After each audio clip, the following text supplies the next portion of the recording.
The lamp flickered between them, casting shadows that danced like ghosts across the walls. Her hands shook as she held the letter.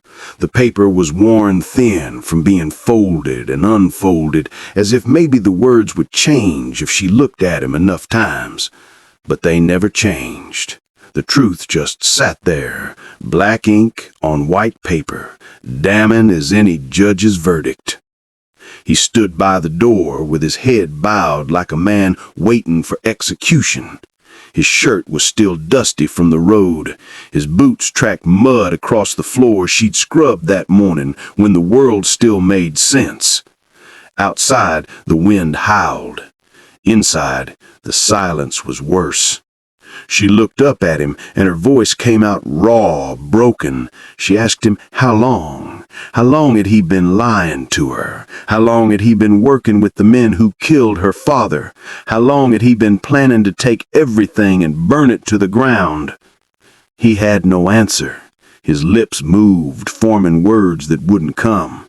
His eyes held nothing but shame and something worse, emptiness. Like he'd already left, even though his body was still standing there. She told him her father died calling his name, asking for him, believing right up until the last breath that his son-in-law would come save him. But he never came, because he was the reason those men knew where to strike, when to strike, how to strip the ranch of everything that mattered. Her voice broke then.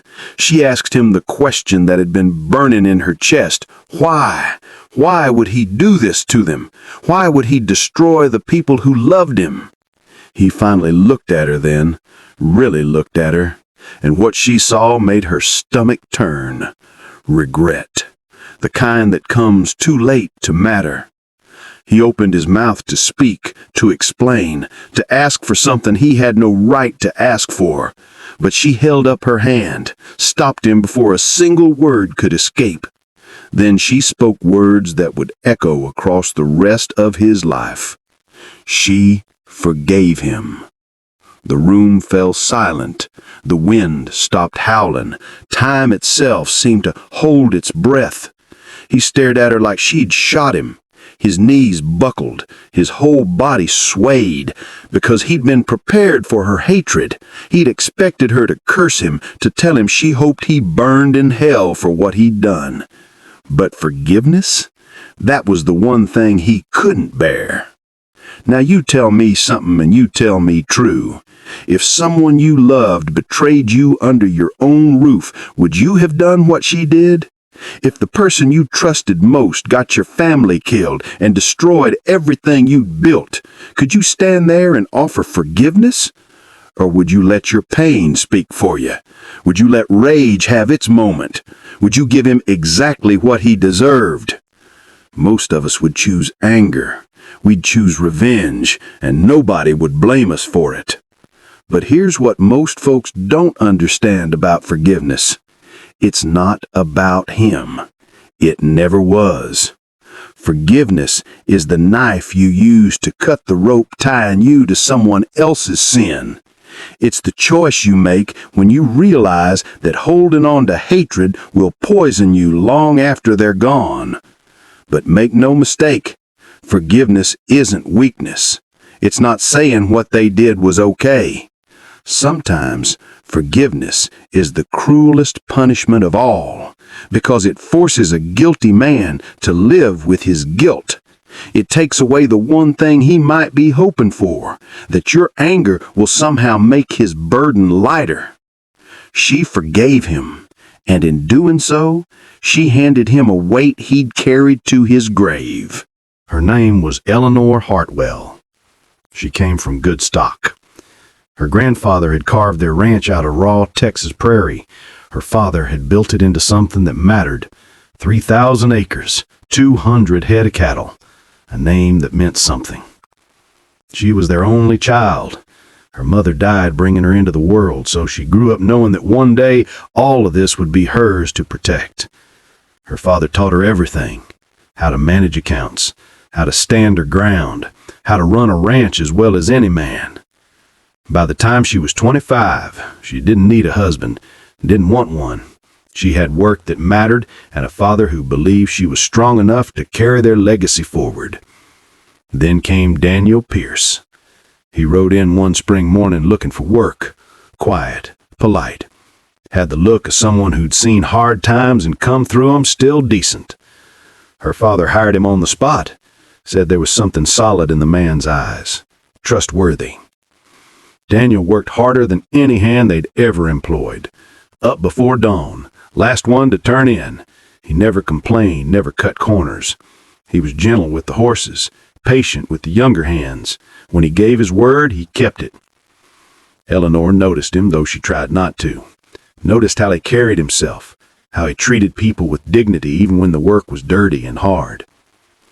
It was 6 months before he worked up the courage to speak to her beyond ranch business. He told her he'd been watching her, how she worked, how she treated people. He said he'd never met a woman like her, strong and kind all at once, someone who knew her own mind. He asked if he could walk with her sometime, just talk, get to know her. She said yes before she'd even thought about it. They courted proper, slow, respectful. Her father approved. Daniel never pushed, never made promises he couldn't keep, never acted like marrying Eleanor would mean he'd get a piece of the ranch. He wanted her, just her. They married in the fall. Her father gave them 500 acres to build their own place. Daniel built their house with his own hands. He built it like he was building a future. For 10 years, it was good, real good. They worked the land together. Her father got older, slower, so Daniel took on more responsibility, handled the books, dealt with buyers, made trips to town for supplies and business. Her father trusted him completely. Signed papers Daniel brought home without looking. Why would he look? This was family. This was his son. Eleanor trusted him too, with everything, with the ranch, with her heart, with the future of everything her family had built. The first crack came small. One of the hands mentioned wages were late. Daniel had told him there was a delay at the bank. Eleanor checked the books. The numbers were there, but something felt off. She asked Daniel about it. His explanation was smooth, easy, made sense. Unexpected expenses, repairs. He'd handled it, didn't want to worry her. She believed him because she wanted to. Because doubt is a poison that seeps in slow. Then came the second crack. A banker rode out from town. Said Daniel had taken out a loan against the property. A big loan. Eleanor's blood went cold.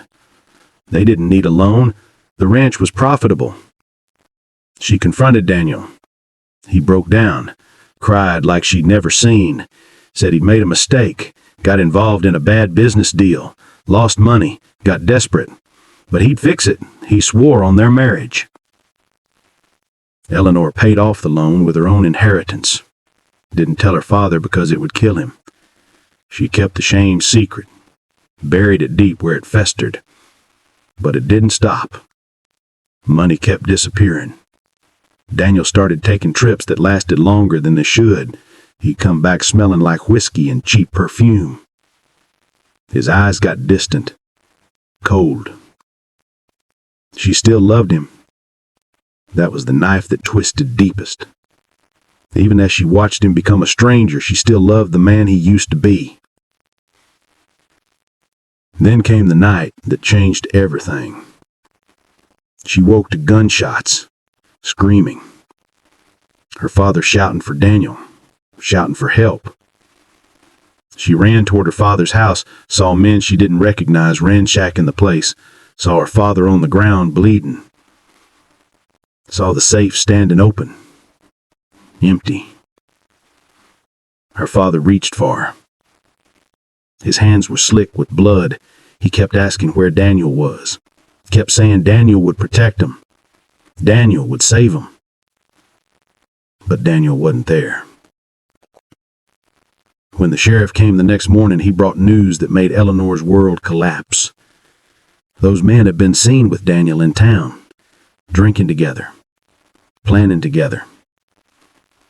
Daniel had given them the combination to the safe, had told them when to strike, had promised there'd be no resistance because he'd be conveniently absent.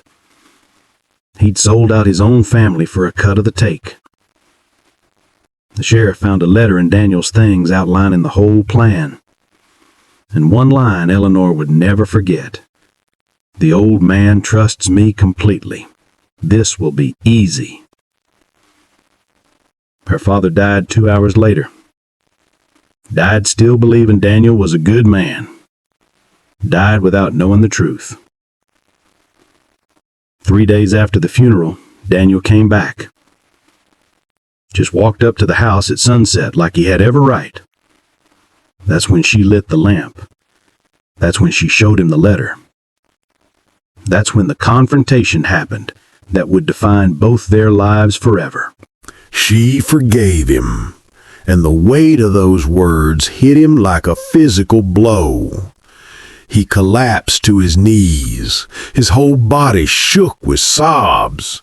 He begged her to take it back, told her to hate him instead, to curse him. Anything but forgiveness. Because hatred he could have lived with. Hatred would have been easier. But forgiveness stripped away every excuse, every justification, every lie he'd been telling himself.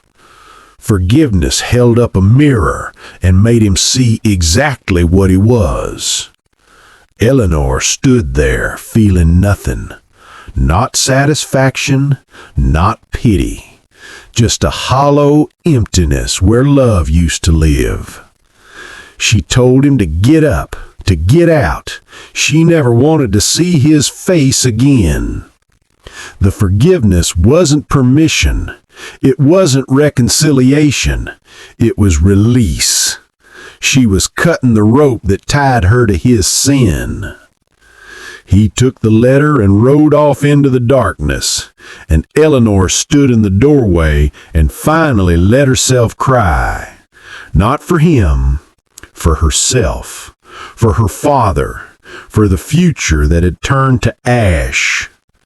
The years that followed were hard. Eleanor ran the ranch by herself, worked from sun up to sundown, built it back stronger than before, paid off every debt Daniel had incurred, restored her family's name through sheer will and back-breaking labor. She never married again. She'd had her chance at love, and it was enough. Daniel's fate became legend. Some said he tried to return the money, tried to make amends. The men he'd worked with killed him for it. Others said he lived, but wished he hadn't, that he wandered from town to town, never staying long, that he carried Eleanor's forgiveness like a brand burned into his soul. Eleanor lived to be 72. When she died, the whole county came to pay respects. At her funeral, a man showed up nobody recognized. Old, weathered, broken-looking. He stood at the back and wept through the whole service. Then he disappeared. Some folks knew. They recognized something in those hollow eyes. It was Daniel Pierce, come to mourn the woman who'd forgiven him when he didn't deserve it. Here's what Eleanor understood. Forgiveness isn't about making things right between two people. It's about making things right inside yourself.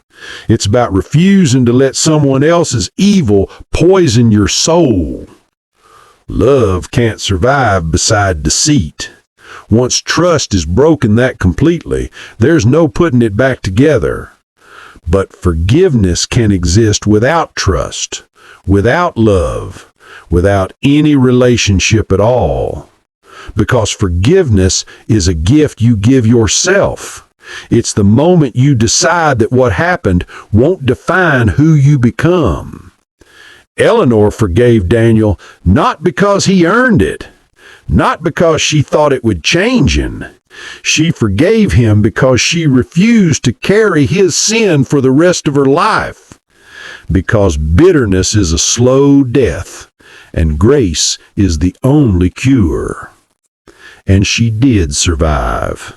She lived. She thrived. She built something beautiful from the ruins. Daniel spent the rest of his life drowning in the mercy he couldn't accept, destroyed not by her hatred, but by her grace. That's the power of forgiveness. It doesn't always heal, but it always transforms. It changes the person who gives it into someone stronger, and it changes the person who receives it into someone who has to live with being forgiven when they don't deserve it. If this tale touched your heart, then don't ride off just yet. There are more stories waiting beneath the western sun. Stories of people who faced impossible choices and found the strength to choose grace over vengeance. Stories of love tested by betrayal, of trust broken, of mercy that proved stronger than hatred. Eleanor teaches us that forgiveness is strength, not weakness, that letting go is harder than holding on, that sometimes the bravest thing you can do is choose grace when rage would be easier. Subscribe to Frontier Love Tales, where every story reminds us that love still rides even across the roughest frontier, where the past teaches the present, where every sunset asks a question about who we're gonna be when the dust settles.